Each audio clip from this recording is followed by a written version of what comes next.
All right, so we're moving on to 11.2, practice problem number 4. This part of 11.2 is about single replacement reactions. So basically, we have A plus BC produces AC plus B. So what's happened is A has replaced the B. Okay? Now, some textbooks call these replacement reactions, and some call them a displacement reaction. They're the same thing. It's just different people from different parts of the world use different terms. So just know in the back of your brain that those are the same thing. Now, practice problem 4 says complete and balance the reactions for the following single replacement reactions. Use the activity series.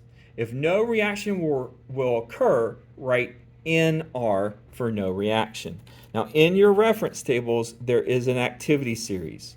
And what this tells you is, for example, these metals will replace hydrogen in cold water. These metals will replace hydrogen in steam.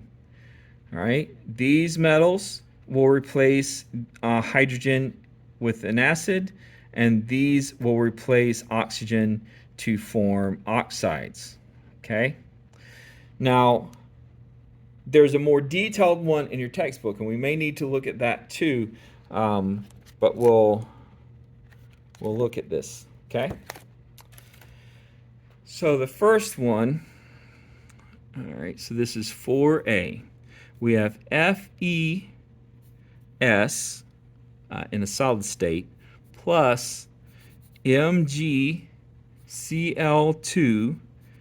aqueous, so that means it's dissolved in water. And we want to know what, if any, products will be produced. All right, so we know from the textbook that for a single replacement reaction, a given element is capable of replacing an element that is below it on the activity series. Okay, so for example, lithium could replace rubidium. Lithium could replace sodium, but cadmium cannot replace magnesium, right? So this is more reactive, or this is more likely to replace something below it. If we look at this problem, we have iron and magnesium. Metals replace metals, nonmetals replace nonmetals. Well, here's magnesium and here's iron. So magnesium will replace iron, right? But iron will not replace magnesium. So this is no reaction. Okay. All right, so next we have iron 2. We have fluorine, which is diatomic, so it's F2, plus Ki, potassium iodide, in an aqueous solution. And we want to know what, if anything, they would reproduce. So we have fluorine is a nonmetal, and iodine is a nonmetal. Nonmetals replace nonmetals. So what we need to know is if fluorine is more reactive than iodine. Okay? And if we look here, fluorine is higher on the activity series than iodine. So fluorine would replace iodine. All right, so that means we're going to have potassium by itself, and then we're going to have Kf. Okay, now this is ionic. Potassium is a +1, fluorine is a 1 minus. All right, so that's the formula, Kf. All right, so then we need to balance it. We have fluorine, potassium, and iodine. So we have 2, 1, and 1. We have 1. Wait, why do I have K twice? That should be I. That should be I. And iodine is, I believe, a diatomic molecule. It is a diatomic molecule, so that would be I2.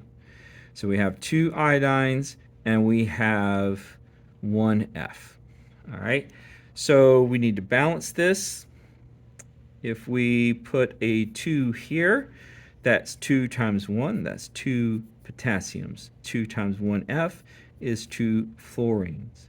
We come back over here and we put a 2 here. That gives me 2 potassiums and 2 iodines, and it's balanced. So our final answer would be 1 molecule of fluorine gas plus 2 molecules of potassium iodide in an aqueous solution produces 1 molecule of iodine,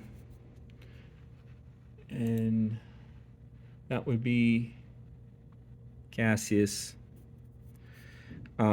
plus 2 molecules of potassium fluoride in an aqueous state. All right, that's our final answer. All right, now we got 4C. Real quick, this would be a solid, not a gas. My bad. So for 4C, we are given 10 in the solid state plus copper nitrate in the aqueous state. And we want to know what, if anything, they were produced. Now, tin is a metal. Sn is 10. So tin would replace copper. Metals replace metals. So we look at the activity series. All right. There's tin. There's copper. So tin will replace copper. So we will get a reaction. All right. So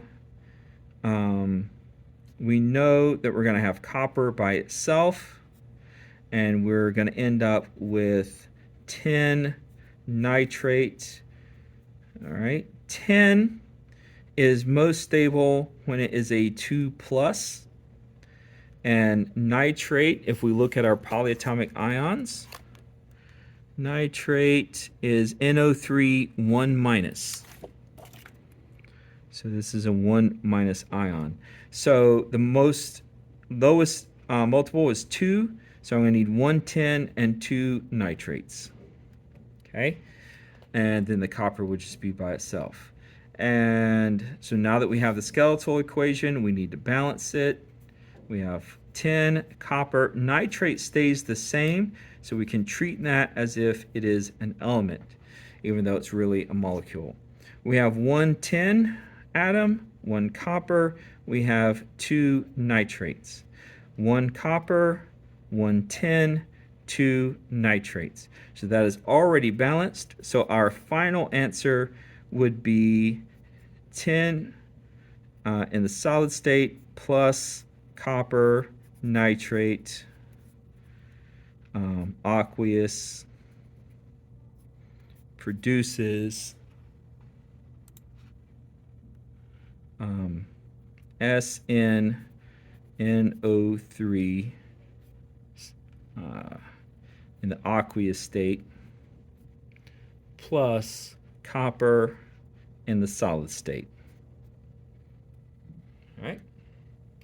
And there you have it. That is practice problem number 4.